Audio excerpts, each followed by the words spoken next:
Hi friends, आने वाले दरोगा एग्ज़ाम्स के लिए पीटी के जो एग्ज़ाम है दरोगा का दिसंबर में, और जो दिसंबर में एग्ज़ाम होने वाले हैं बीपीएससी का, जिसका नोटिफिकेशन भी आज आ गया है फॉर्म भरने के लिए, उसके लिए हमने एक सेट शुरू किया है जिसमें हमने 5 सेट ऑलरेडी कर चुके हैं और ये हमारा 6वां सेट है। इसमें पूरे 100 प्रश्न हैं। तो चलिए इसे देख लेते हैं और इसे शुरू करते हैं। पहला प्रश्न है, सुनहरा चावल किस रोग के बचाव में सहायक होता है। दोस्तों, जो सुनहरा चावल है इसे इंग्लिश में गोल्डन राइस कहा जाता है और यह यूरोप में विकसित किया गया है। जो गोल्डन राइस है इसमें विटामिन ए की प्रचुर मात्रा होती है, जिसके कारण यह आँखों की बीमारी के लिए आवश्यक है। और आँखों की बीमारी से जुड़ा बीमारी है इसमें एक पहला है गलगंड, पेलाग्रा, जीरोप्थेल्मिया और बेरी।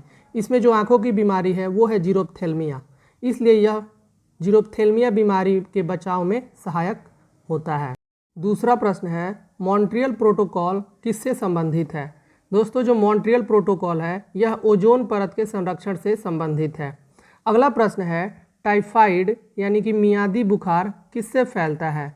दोस्तों, जो टाइफाइड है इसे आंत्र ज्वर भी कहा जाता है। इससे आंत प्रभावित होता है और यह पानी यानी कि पानी वाले खाद्य पदार्थों से ये फैलता है। अगला चौथा प्रश्न है, निम्नलिखित में से स्वच्छ जल की मछलियाँ कौन सी हैं। दोस्तों, ऑप्शन है रोहू, कतला, इलेक्ट्रिक रे और डॉग फिश। और इसका सही आंसर है जो रोहू और कतला है, ये स्वच्छ जल की मछलियाँ हैं। बाकी जो इलेक्ट्रिक रे और डॉग फिश है ये समुद्रों में पाई जाती है। अगला 5वां प्रश्न है, वानिकी अनुसंधान संस्थान कहाँ स्थित है। दोस्तों, जो वानिकी अनुसंधान संस्थान है ये देहरादून में स्थित है और देहरादून उत्तराखंड की राजधानी है। अगला 6वां प्रश्न है, निम्न में से कौन सी पर्वत चोटी भारत में स्थित है। दोस्तों, जो अन्नपूर्णा है और मकालू है ये दोनों नेपाल में स्थित है। जो नामचा बरवा है ये भारत में भी है और तिब्बत में भी है, लेकिन जो कामेत पर्वत है ये पूर्णतः भारत में है और ये उत्तराखंड में स्थित है। कामेत नाम का एक पर्वत यूएसए में भी पाया जाता है, यूनाइटेड स्टेट्स ऑफ अमेरिका। अगला 7वां प्रश्न है, जापान के योकोहामा शहर में वर्ष 1994 में संयुक्त राष्ट्र सदस्य देशों का सम्मेलन जिस संदर्भ में किया गया वह है। ये पूछ रहा है दोस्तों कि जापान के योकोहामा शहर में 1994 में संयुक्त राष्ट्र सदस्यों का सम्मेलन किस लिए किया गया। दोस्तों, यह प्राकृतिक आपदा नियंत्रण के लिए किया गया था। अगला प्रश्न है, भारत का नूनमती तेल शोधक कारखाना कहाँ स्थित है। दोस्तों, ये असम में स्थित है। असम में जो भारत में सबसे पहला तेल शोधन कारखाना खोला गया और जहाँ पे सबसे पहले तेल की प्राप्ति हुई उस जगह का नाम है डिगबोई और ये भी असम में है। और एक और प्रश्न पूछा जाता है कि जो डिगबोई है यह भारत का सबसे पुराना तेल कुआं है, यानी कि क्वेश्चन पूछा जाएगा कि भारत का सबसे पुराना तेल कुआं कौन सा है, तो उसका आंसर होगा डिगबोई। अगला प्रश्न है, गुलबदन बेगम ने किसके कहने पर हुमायूंनामा लिखा था। दोस्तों, गुलबदन बेगम हुमायूं की बहन थी और हुमायूंनामा इसने अकबर के कहने पर लिखा था। अकबर हुमायूं का पुत्र था। अगला प्रश्न है, सीरी शहर और सीरी दुर्ग का निर्माण किसने करवाया था। फ्रेंड्स, सीरी शहर और सीरी दुर्ग का निर्माण अलाउद्दीन खिलजी के द्वारा कराया गया था, जो खिलजी वंश का एक महान शासक और प्रसिद्ध शासक था। अगला 11वां प्रश्न है, अकबर के 1567 ईस्वी में चित्तौड़ आक्रमण के समय वहां का शासक कौन था। दोस्तों, उस समय वहां का शासक उदय सिंह था। यह बहुत कंफ्यूजिंग क्वेश्चन है कि 1567 लिखा हुआ, जो हल्दी घाटी का युद्ध हुआ था वो 1576 में हुआ था और यह 1567 लिखा हुआ है, इसका उल्टा लिखा हुआ है। जो फेमस युद्ध है वो 1576 में है, लेकिन ये 1567 दे करके थोड़ा सा कन्फ्यूजन होता है, जिससे बच्चे इस प्रश्न को गलती कर देते हैं और इसका सही उत्तर है उदय सिंह।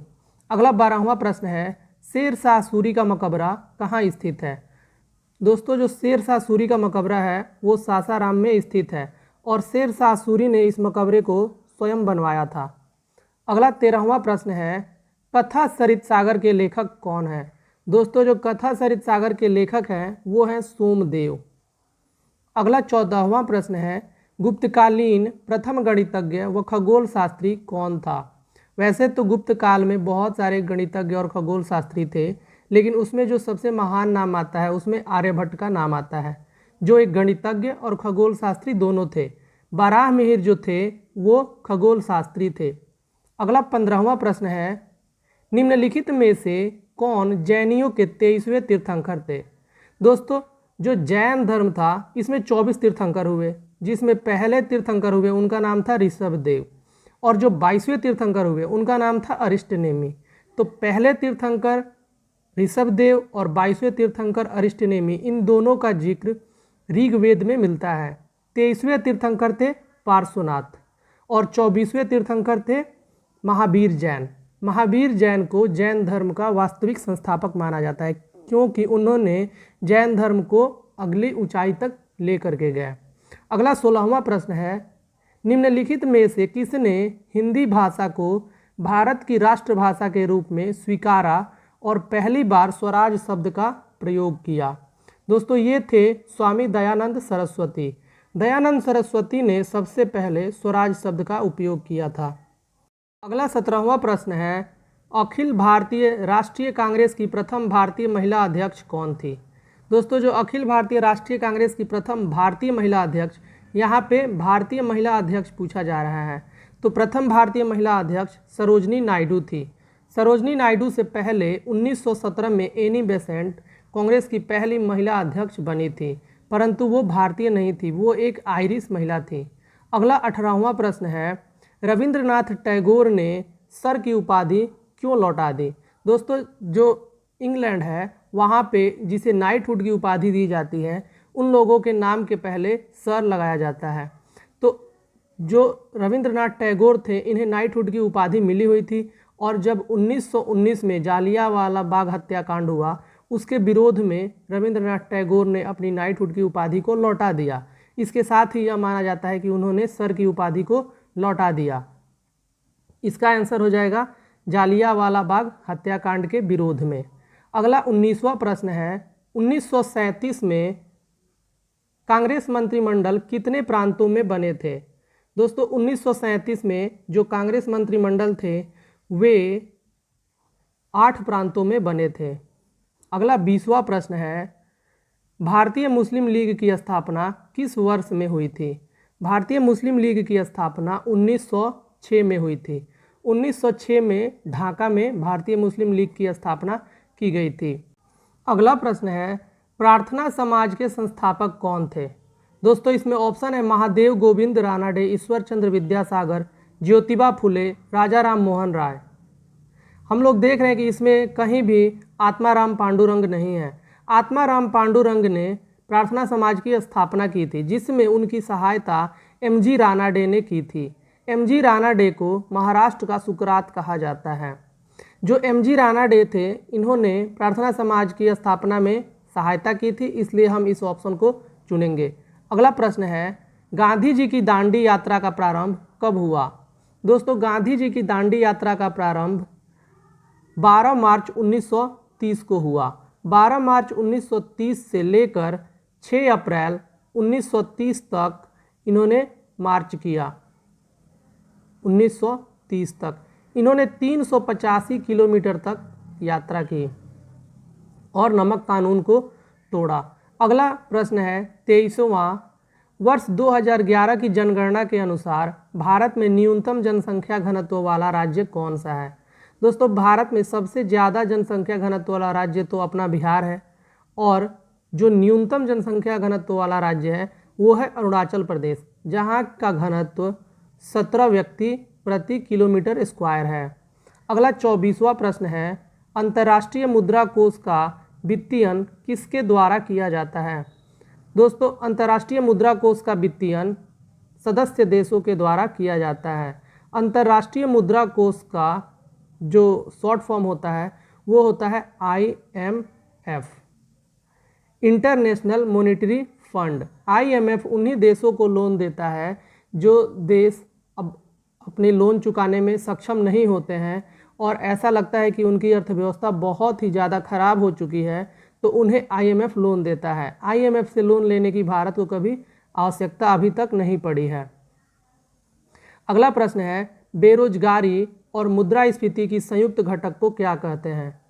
फ्रेंड्स, में बेरोजगारी और मुद्रास्फीति दोनों यदि एक साथ हो जाए, यानी कि यदि बेरोजगार भी है कोई, पूरे देश में बेरोजगारी बढ़ रही है और उसी में क्या हो जाए कि मुद्रास्फीति बढ़ जाए। मुद्रास्फीति बढ़ने से क्या होता है, इसे इंग्लिश में इन्फ्लेशन कहा जाता है और इन्फ्लेशन बढ़ने से देश में सामान महंगे हो जाते हैं।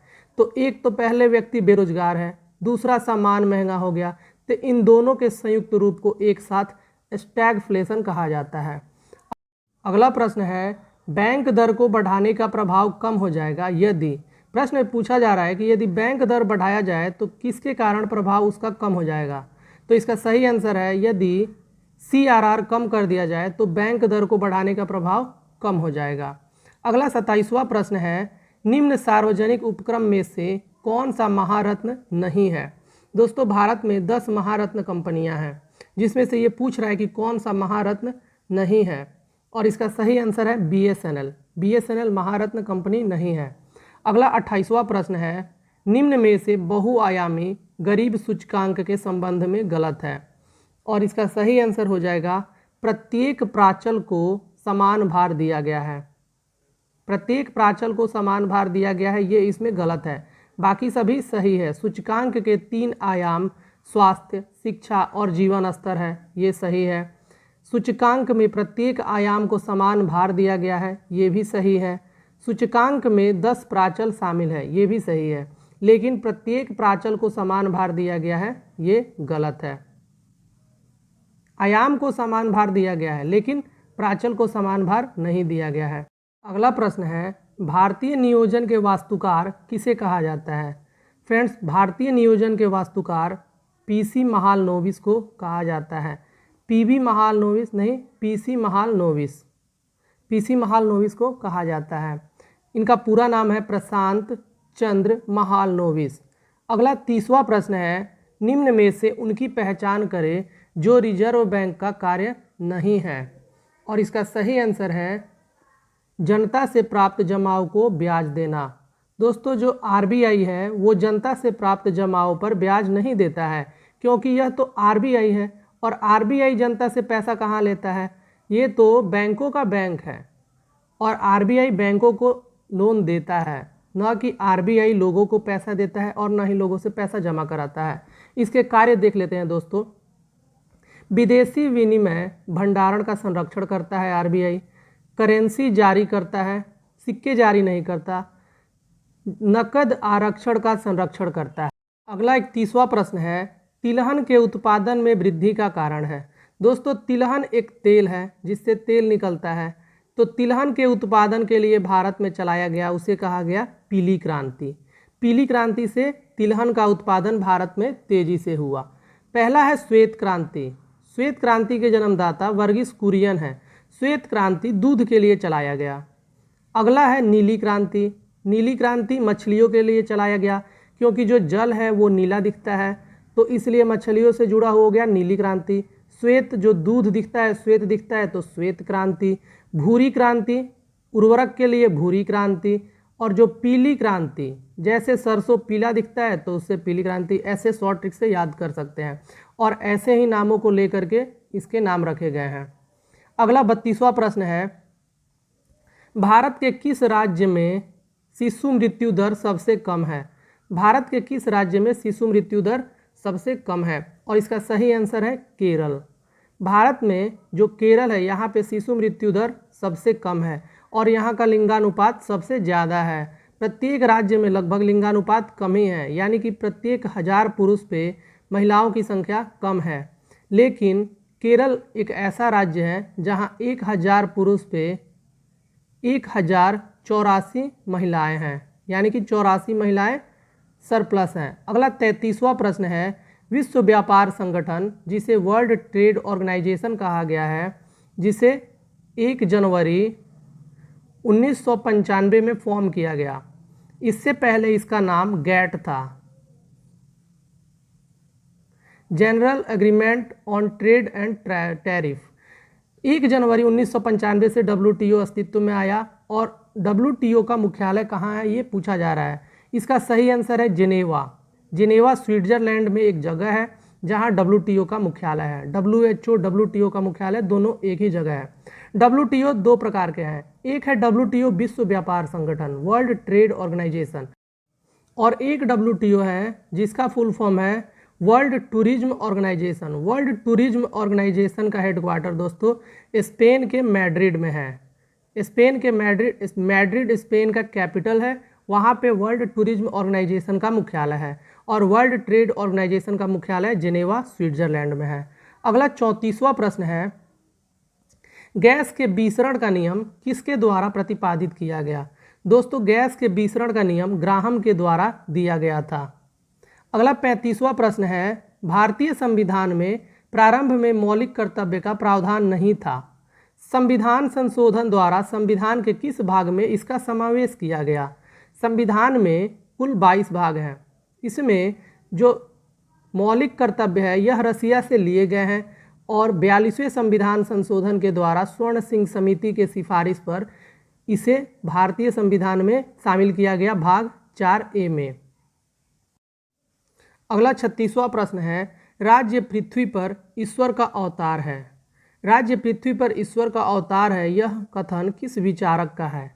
यह हेगेल के द्वारा कहा गया है कि राज्य जो है पृथ्वी पर ईश्वर का अवतार है। अगला 37वां प्रश्न है, संविधान सभा में उद्देश्य प्रस्ताव प्रस्तुत किया गया।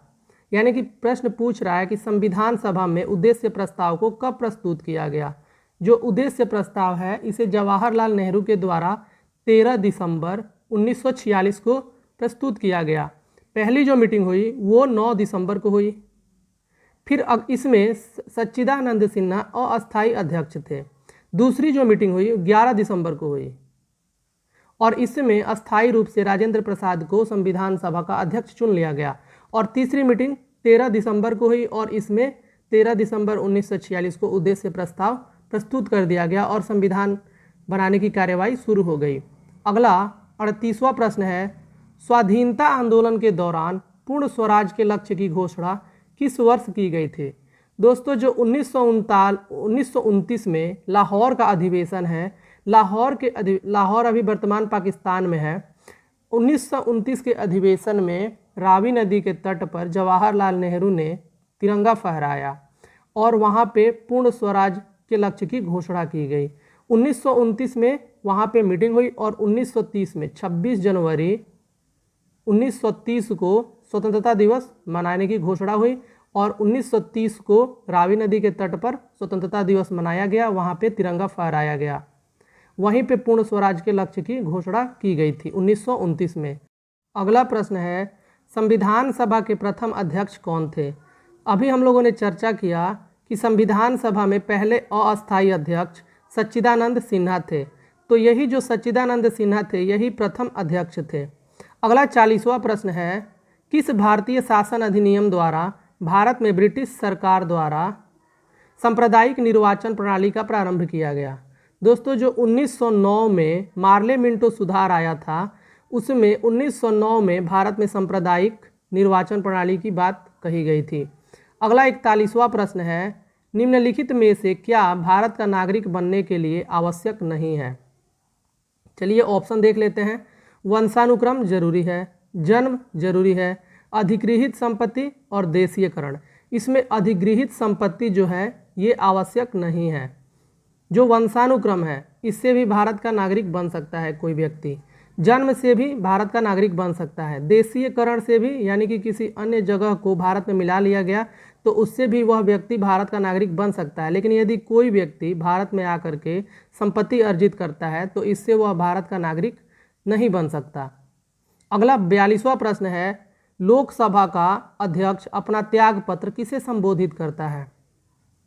जो लोकसभा का अध्यक्ष होता है वह उपाध्यक्ष को अपना त्याग पत्र देता है, वाइस प्रेसिडेंट को। वैसे ही जो राष्ट्रपति हैं, राष्ट्रपति उपराष्ट्रपति को अपना त्याग पत्र देते हैं, और उपराष्ट्रपति राष्ट्रपति को। वैसे ही लोकसभा अध्यक्ष उप लोकसभा अध्यक्ष को और उप लोकसभा अध्यक्ष लोकसभा अध्यक्ष को अपना त्याग पत्र देते हैं। इसका सही आंसर हो जाएगा लोकसभा उपाध्यक्ष को। अगला प्रश्न है, भारत के किस राज्य में द्विसदनीय व्यवस्थापिका नहीं है? ये पूछ रहा है दोस्तों, नहीं है। द्विसदनीय व्यवस्थापिका यानी कि हुआ कि वहाँ विधानसभा भी हो और विधान परिषद भी हो। हर राज्य में तो विधानसभा होती है, लेकिन हर राज्य में विधान परिषद नहीं होता, जिसमें बिहार में विधान परिषद है, उत्तर प्रदेश में विधान परिषद है। पहले जब जम्मू कश्मीर एक राज्य हुआ करता था तो यहाँ भी विधान परिषद था, लेकिन पंजाब में विधान परिषद नहीं है, इसलिए इसका सही आंसर हो जाएगा पंजाब। अगला 44वां प्रश्न है, कौन से मूल अधिकार केवल भारतीय नागरिकों को उपलब्ध हैं? मतलब और भी जो अधिकार हैं वो भारतीय नागरिकों को उपलब्ध हैं, लेकिन वो विदेशियों को भी प्राप्त हैं। लेकिन इसमें पूछा जा रहा है कि सिर्फ भारतीयों के अलावा किसी भी नागरिक को वो अधिकार प्राप्त नहीं है। और इसका सही आंसर है अनुच्छेद 15, 16, 19 और 29। ये चारों अनुच्छेद के अधिकार सिर्फ भारतीय लोगों को प्राप्त हैं।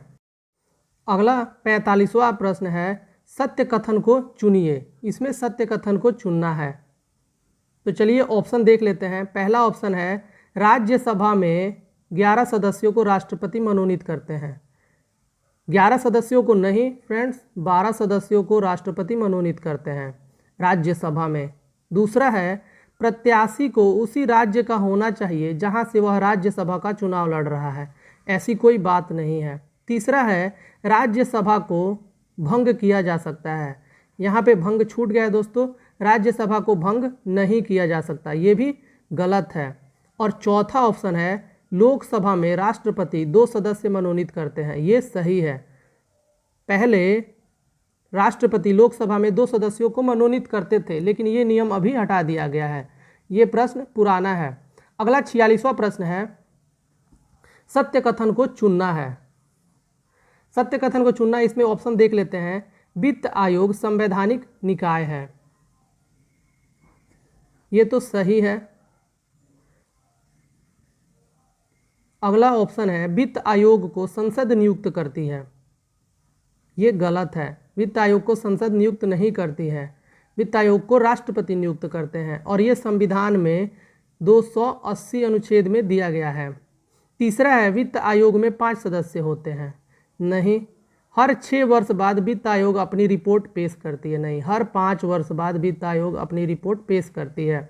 अगला 47वां प्रश्न है, राज्यसभा में गणपूर्ति हेतु कितने सदस्यों की आवश्यकता होती है?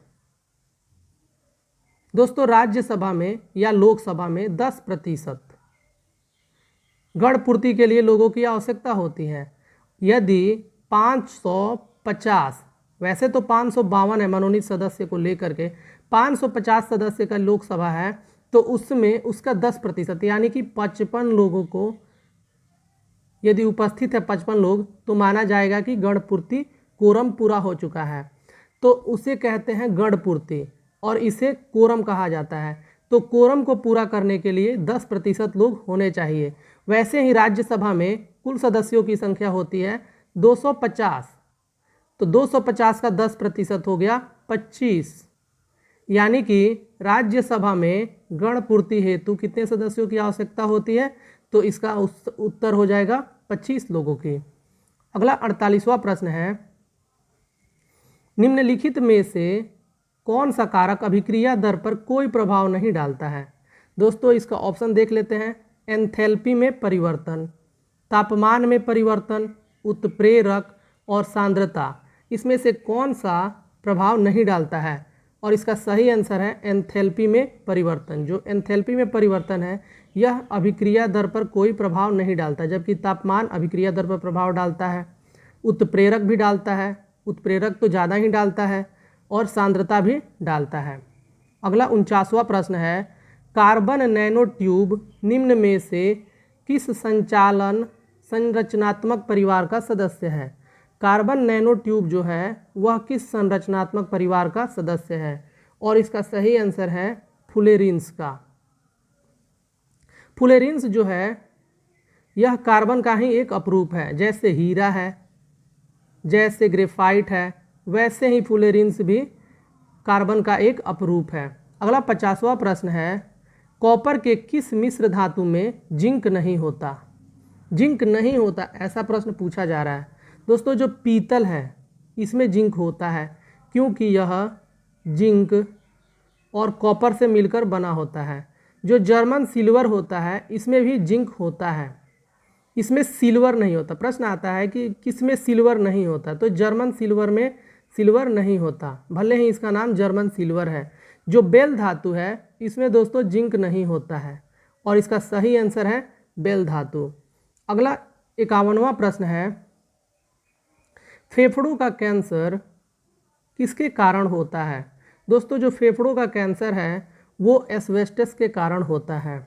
अगला 52वां प्रश्न है, प्राक्कलन संसद की प्राक्कलन समिति है, संसद की जो प्राक्कलन समिति है यह ऑप्शन के अनुसार पूछा जा रहा है कि अस्थायी समिति है कि अस्थायी समिति है, न्यायिक समिति है या इनमें से कोई नहीं। तो दोस्तों जो संसद की प्राक्कलन समिति है यह अस्थायी समिति है और प्राक्कलन समिति सिर्फ लोकसभा के सदस्यों के द्वारा ही मिल करके बनती है। अगला 53वां प्रश्न है, वित्त आयोग के संदर्भ में गलत कथन को चुनना है। ऑप्शन देख लेते हैं इसके। वित्त आयोग द्वारा की गई सिफारिशें राष्ट्रपति पर बाध्यकारी होती है।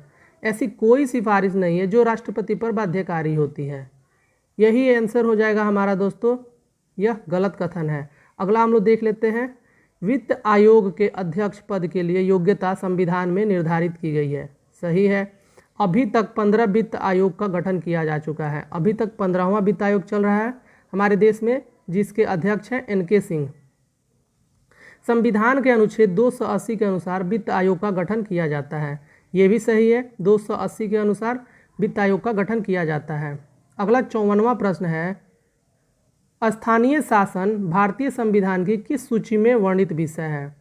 जो स्थानीय शासन है यह संविधान के राज्य सूची में वर्णित विषय है। अगला प्रश्न है, स्थानीय शासन भारतीय संविधान की किस सूची में वर्णित विषय है। दोस्तों जो स्थानीय शासन है जैसे पंचायती राज है, इसे भी स्थानीय शासन के अंतर्गत रखा जाता है। स्थानीय शासन का वर्णन संघ सूची में नहीं, राज्य सूची में किया गया है। अगला 55वां प्रश्न है, भारत में प्रथम नगर निगम की स्थापना कब और कहाँ हुई।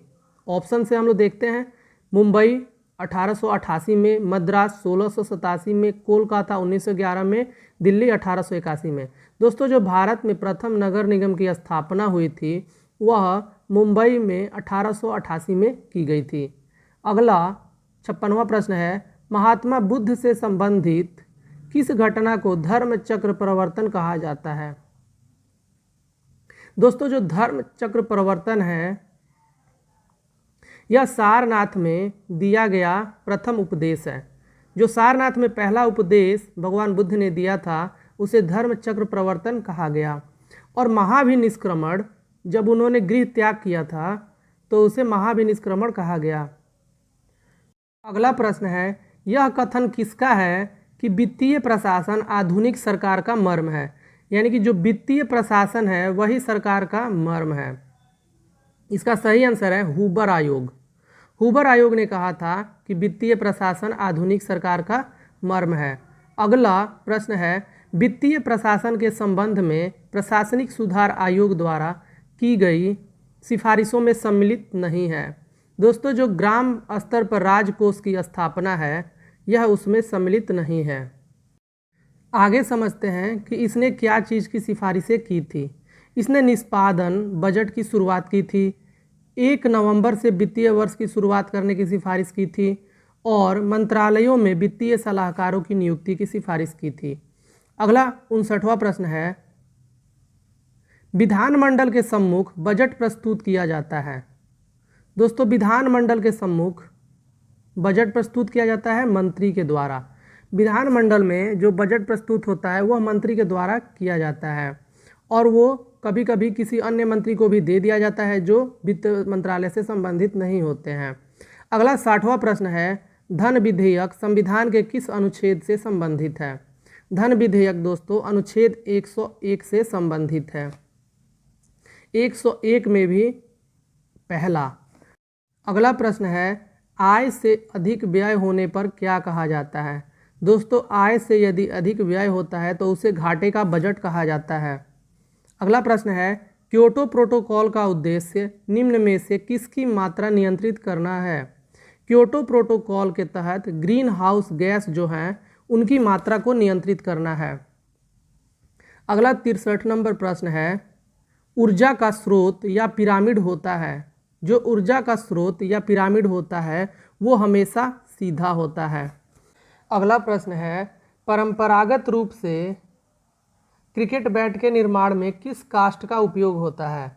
दोस्तों, जो क्रिकेट का बैट होता है वह देखने में तो बहुत भारी होता है लेकिन वो बहुत ही हल्का होता है और यह बिलो के पेड़ से बनाया जाता है। और भारत में सबसे ज़्यादा ये जो बिलो के पौधे हैं यह पहाड़ी क्षेत्रों में पाए जाते हैं और ये सबसे ज़्यादा कश्मीर में पाए जाते हैं। अगला प्रश्न है, भारत का राष्ट्रीय फूल कौन सा है।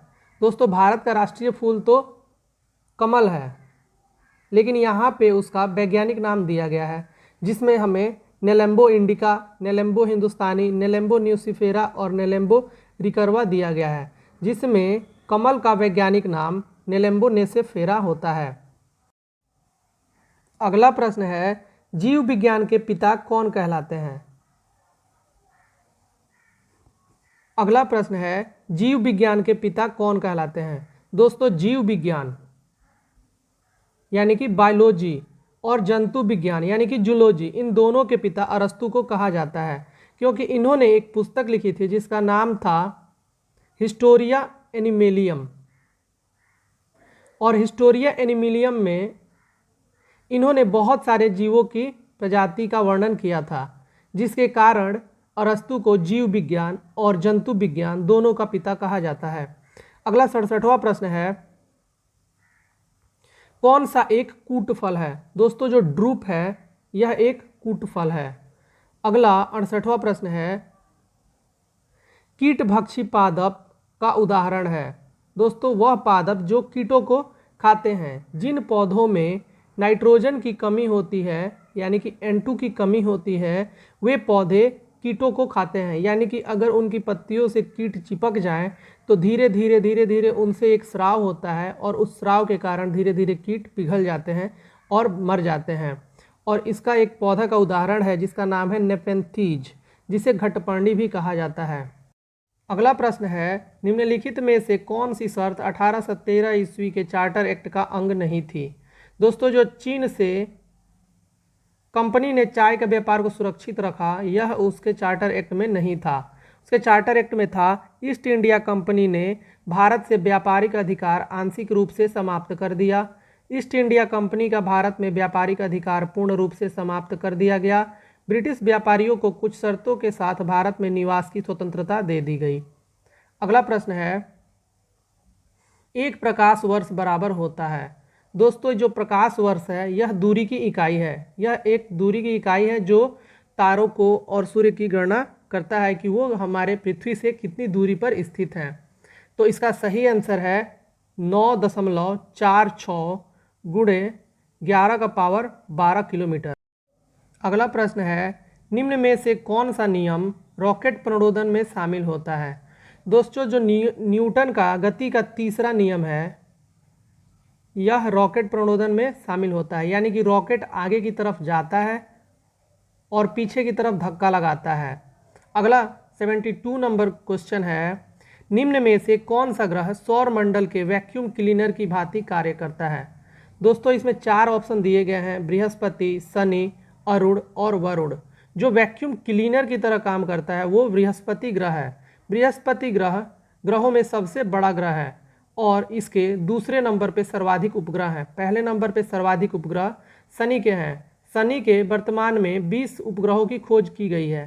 पहले इसके 62 उपग्रह थे और 20 उपग्रहों की खोज के बाद इसके कुल 82 उपग्रह हो गए हैं।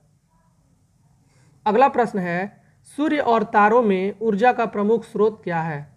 दोस्तों, जो सूर्य है और जो तारे हैं वो, सूर्य भी एक तारा ही है। सूर्य जो तारा है यह पृथ्वी के सबसे नज़दीक है, इसलिए हमें सूर्य ज़्यादा बड़ा और ज़्यादा चमकीला दिखता है। सूर्य और तारों में ऊर्जा का प्रमुख जो स्रोत है वो है नाभिकीय संलयन। नाभिकीय संलयन के आधार पर ही हाइड्रोजन बम बनाया जाता है। नाभिकीय संलयन जो है इसमें एक अणु दूसरे अणु से जुट करके एक बड़े नाभिक का निर्माण करते हैं। वहीं पे जो नाभिकीय विखंडन है इसके आधार पे परमाणु बम बनाया जाता है, जिसमें एक ही अणु छोटे छोटे अणुओं में टूट करके एक भारी मात्रा में ऊर्जा को पैदा करते हैं। अगला प्रश्न है, पीने वाले पानी में निम्न में से किसकी अधिकता के कारण ब्लू बेबी सिंड्रोम हो जाता है? जो ब्लू बेबी सिंड्रोम है, इसमें बच्चे ब्लू कलर के होने लगते हैं धीरे धीरे, और यह नाइट्रेट के वजह से होता है। यह पीने के पानी में नाइट्रेट की अधिकता होने के वजह से ब्लू बेबी सिंड्रोम हो जाता है, और यह कैडमियम के कारण होता है। अगला प्रश्न है, ब्रांडलैंड रिपोर्ट जो सतत विकास के संदर्भ में है, उसका शीर्षक क्या है? दोस्तों, उसका शीर्षक है आवर कॉमन फ्यूचर। अगला प्रश्न है, प्रत्येक वर्ष विश्व जल दिवस किस तिथि को मनाया जाता है? प्रत्येक वर्ष विश्व जल दिवस मनाया जाता है, और यह प्रतिवर्ष 22 मार्च को मनाया जाता है। अगला प्रश्न है, मेघालय की गारो पहाड़ियाँ निम्न में से किस फसल के उत्पादन के लिए जानी जाती है? जो गारो है, खासी है और जयंतिया, ये तीनों पहाड़ियाँ मेघालय में पाई जाती है। और मेघालय का नाम मेघालय इसलिए पड़ा क्योंकि यहाँ पे सबसे ज़्यादा बारिश होती है, और जहाँ सबसे ज़्यादा बारिश होती है वहाँ निश्चित रूप से मेघ सबसे ज़्यादा होंगे। तो मेघों का आलय यानी कि मेघों का घर है मेघालय। यहाँ पे गारो, खासी और जयंतिया पहाड़ियाँ हैं, जिसमें मेघालय की गारो पहाड़ियाँ निम्न में से किस फसल के उत्पादन के लिए जानी जाती है? दोस्तों, ये संतरा के उत्पादन के लिए जानी जाती है। अगला प्रश्न है, भारत में वन नीति 1952 का संशोधन कब किया गया? दोस्तों, भारत में पहली जो वन नीति बनी वह 1952 में बनी थी, और उसका संशोधन 1988 में किया गया था। अगला प्रश्न है, 80 नंबर प्रश्न है, नेफा, इसका फुल फॉर्म पूछ रहा है। नेफा ये अरुणाचल प्रदेश का पुराना नाम है नेफा, और इसका सही आंसर है नॉर्थ ईस्ट फ्रंटियर एजेंसी। नेफा का फुल फॉर्म है नॉर्थ ईस्ट फ्रंटियर एजेंसी। ये प्रश्न पूछा जाता है कि नेफा किसका पुराना नाम है? तो दोस्तों, नेफा अरुणाचल प्रदेश का पुराना नाम है। अगला 81 नंबर प्रश्न है, पशुओं की रेड सिंधी नस्ल, ये पशुओं की नस्ल है रेड सिंधी नस्ल, निम्न में से किस घरेलू पशुओं से संबंधित है? दोस्तों, ये गाय से संबंधित है। रेड सिंधी नस्ल गाय से संबंधित है। अगला प्रश्न है, भारत का दक्षिणतम बिंदु है। भारत का दक्षिणतम बिंदु को इंदिरा पॉइंट कहा जाता है। जो इंदिरा पॉइंट है वो अंडमान निकोबार में स्थित है, और यह केप कोमोरिन से भी नीचे है। जो केप कोमोरिन है यह भारतीय मुख्य भूमि की अंतिम बिंदु है, जिसे कन्याकुमारी भी कहा जाता है। जो इंदिरा पॉइंट है इसको पिग्मेलियन पॉइंट, पारेसन पॉइंट भी कहा जाता है, और जो भारत का सबसे ऊपरी बिंदु है इसे इंदिरा कॉल कहा जाता है, जो अभी वर्तमान लद्दाख में स्थित है। अगला प्रश्न है, लोनावाला जल विद्युत संयंत्र कहाँ स्थित है? दोस्तों, जो लोनावाला जल विद्युत संयंत्र है यह महाराष्ट्र में स्थित है। अगला प्रश्न है, भारत में परमाणु ऊर्जा आयोग की स्थापना कब की गई थी? दोस्तों, जो भारत में परमाणु ऊर्जा आयोग की स्थापना की गई थी वह 1948 में की गई थी। भारत में परमाणु ऊर्जा आयोग की स्थापना 1948 में होमी जहांगीर भाभा के समय में की गई थी।